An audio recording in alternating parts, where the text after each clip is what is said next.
Thank you, Datuk. I guess from her talk, it is very clear that Datuk Ambiga is someone who lives by her bersih or clean reputation, as she did not hold back by washing the Malaysian government's dirty laundry in her talk. She talked about electoral fraud, biased media, corruption involving ministers, questionable spending, and all that. I think well done, Datuk Ambiga. She has highlighted the fact that the rule of law in Malaysia is compromised. And as the Chief Minister said, or as Datuk Ambiga actually said earlier, that the law is only as good as the people who administer them. And I think this amplifies the need for clean governance and public institutions, strong and efficient, transparent public institutions to safeguard the rights of the people. And I think she also very concisely described the situation in Malaysia. We have growing awareness of the people, a middle ground that is beginning to shift, and also, in response to that, the half-baked reforms and transformations that the government is attempting to do without actually really understanding why they need to do it. It is just a response. So now the next session will be a Q&A. There are mics in the middle of the room. If you can raise your hands, I will call you. We'll take 3 questions before Datuk Ambiga answers. Yes, sir? Perhaps.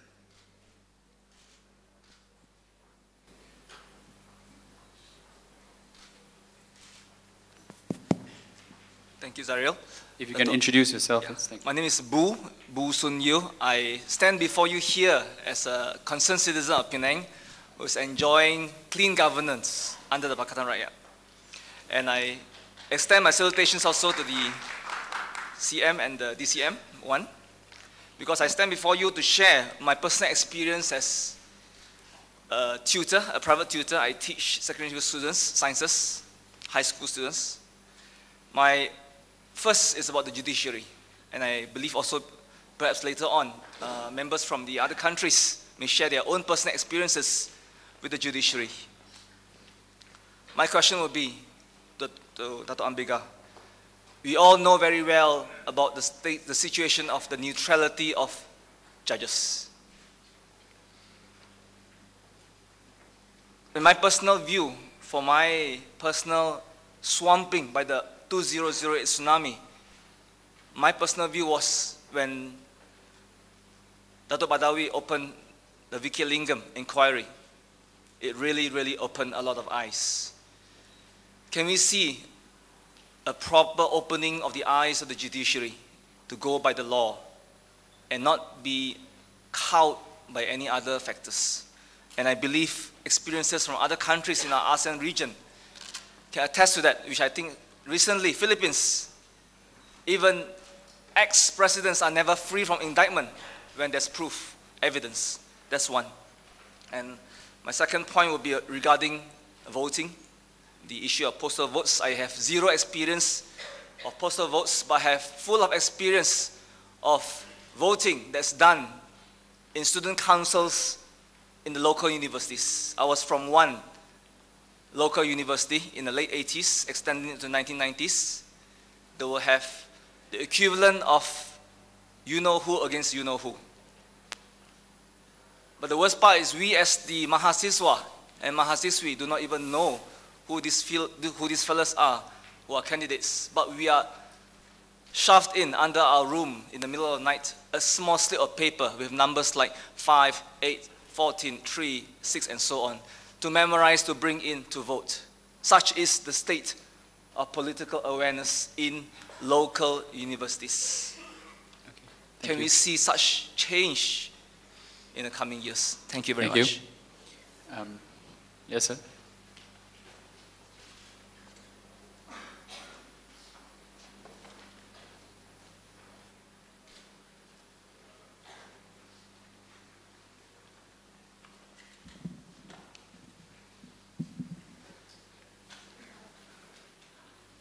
My name is Mark Tan. I'm a concerned citizen of Penang. I have a question here. I am for electoral reform. I support the ideals of Bersih, and I also agree that there has been a lot of gerrymandering around. And usually we need to win the support of the rural voters. We need to win the support of the rural voters. And the question that I have here is, wouldn't public demonstration, the means, not the ends, but the means of having public demonstrations, shoo off or shy off the what we call rural voters, which are required to actually win the elections, to allow the opposition to get a chance at winning the elections? Thank you. Thank you. One more question for this round. Yes, sir. Hi, my name is Yen Lee. My question is, how can we reform the Electoral Commission? Thank you.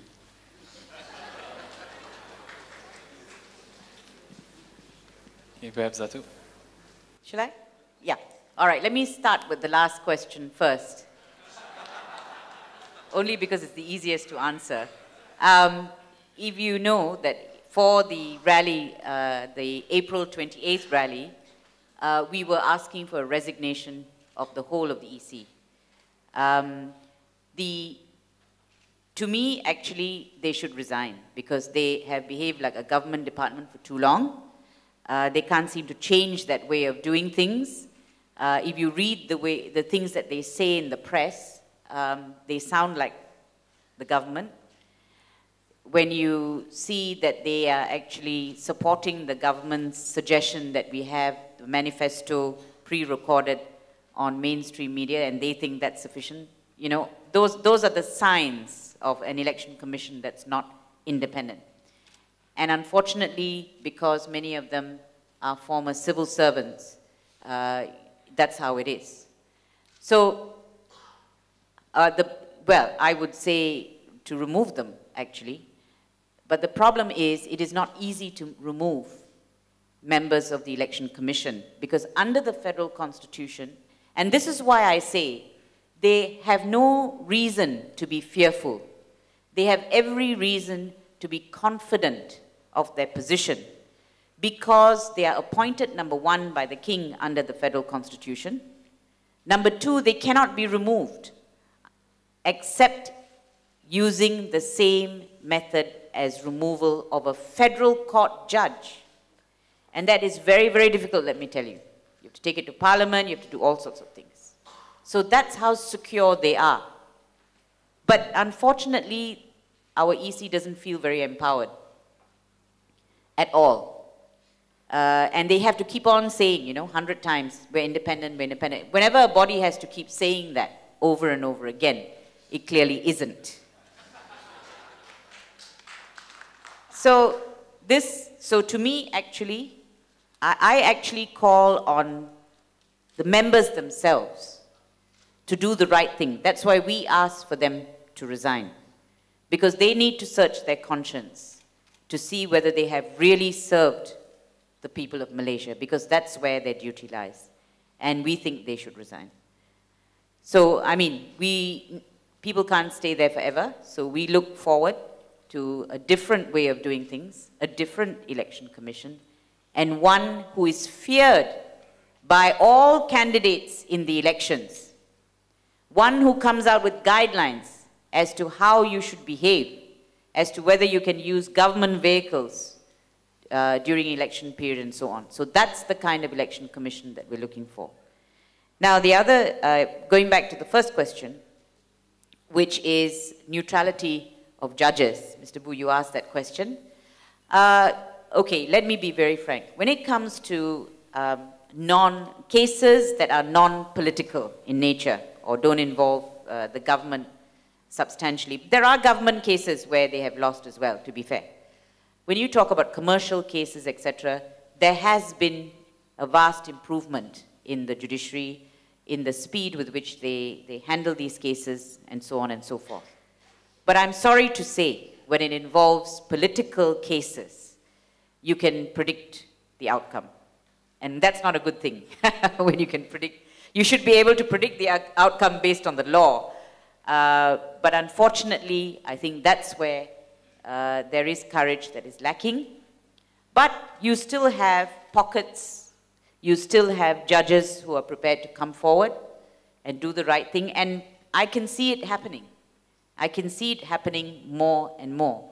So really, at the end of the day, you need to assure, I mean, the judiciary, at the end of the day, has to assert its own independence. No one can tell it how to be independent. No one can teach it how to be independent. Each of the institutions have to assert it themselves. Now, your second question was on postal votes. It's an abused system.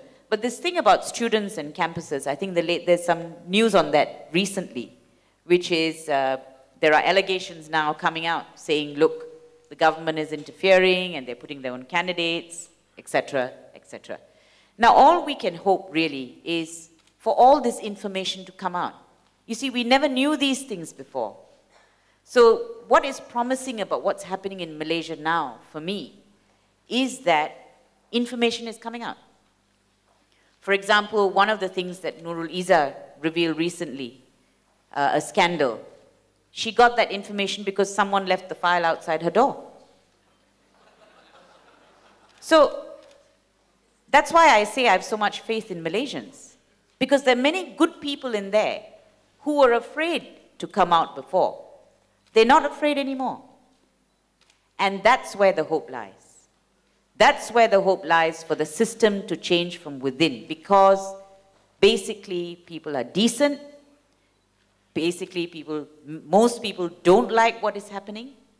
They were afraid to speak up before, but they're not afraid anymore. So that to me is the difference. It's a process. Change is not easy, yeah? Change takes time. Change comes from here, from your head and your heart. That's where it comes from. But I can see it happening. Bersih showed me that it's happening. So as I say, it is the Malaysians who are unafraid, who are decent, coming out and saying their piece, are a formidable force. Formidable. Now, the last question was, in relation to rural voters. The question was, how do we reach them? I mean, basically that's the question. Well, let me tell you, they were there at Bersih 2, and they were there at Bersih 3. We are reaching the people in the rural areas. But ultimately, that is something for all the parties to do. Political parties are the ones who have to reach in the rural areas. But we have Bersih itself. We are doing nationwide tours, and we are trying to get the information out there. But you do make a good point about the rural vote, because that's who the mainstream media is targeted at. That's who TV3 is targeted at. So clearly that is a key vote that everybody is trying to get.